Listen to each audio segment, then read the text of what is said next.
ಕಲ್ಪದಲ್ಲಿ ಕೊಡ್ತಕ್ಕಂಥ ತರಬೇತಿ ಬಗ್ಗೆ ನಾನು ಹೇಳಿದ್ದೀನಿ ನಿಮಗೆ. ಫೆಲೋಶಿಪ್ ಪ್ರೋಗ್ರಾಮ್ ಇದೆ, KCS ಪ್ರೋಗ್ರಾಮ್ ಇದೆ, ಜೊತೆಗೆ ಟ್ರೈನಿಂಗ್ಗಳು ಕೊಡ್ತೀವಿ. 1 ಡೇ ಮತ್ತು 2 ಡೇಸ್ ಟ್ರೈನಿಂಗ್ಗಳನ್ನ ಕೊಡ್ತೀವಿ.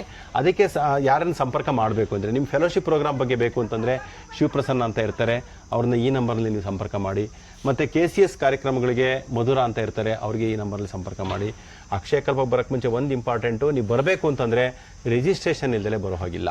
ಸರ್ ನಾನು ಬಂದುಬಿಟ್ಟಿದ್ದೀನಿ, ಬಾಗಿಲಲ್ಲಿ ನಿಂತಿದ್ದೀನಿ, ಸೆಕ್ಯೂರಿಟಿ ಕ್ಯಾಬಿನ್ ಹತ್ರ ಇದ್ದೀನಿ ಅಂತಂದರೆ ಒಳಗಡೆ ನಿಮ್ಮನ್ನು ಬಿಡೋದಿಲ್ಲ. ಇಲ್ಲೊಂದು ಸ್ವಲ್ಪ ಕೆಲವೊಂದಿಷ್ಟು ಶಿಸ್ತನ್ನು ನಾವು ಪಾಲನೆ ಮಾಡ್ತಾ ಇದ್ದೀವಿ. ಸೊ ಎಲ್ಲರಿಗೂ ಕೂಡ ಅಕ್ಷಯ ಕಲ್ಪ ಬಗ್ಗೆ ಯಾರು ಬರಬೇಕು, ಯಾರು ಭೇಟಿ ನೀಡಬೇಕು ಅನ್ನೋರು ಒಂದು ಗಮನದಲ್ಲಿ ಇಟ್ಕೊಳ್ಳಿ.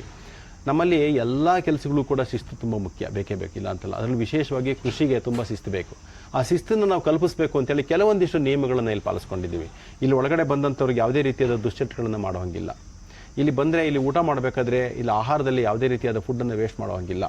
ರಿಜಿಸ್ಟ್ರೇಷನ್ ಇಲ್ಲದೆ ನೀವು ಒಳಗಡೆ ಬರೋ ಹಾಗಿಲ್ಲ, ಗೊತ್ತಾಗ್ತಾ? ಸೊ ಇಲ್ಲಿ ಬಂದಾಗ ನಿಮ್ಗೆ ಏನು ತಿಳಿಸ್ತಾರೆ ಆ ನಿಯಮಗಳನ್ನು ಕಡ್ಡಾಯವಾಗಿ ಪಾಲಿಸಬೇಕು.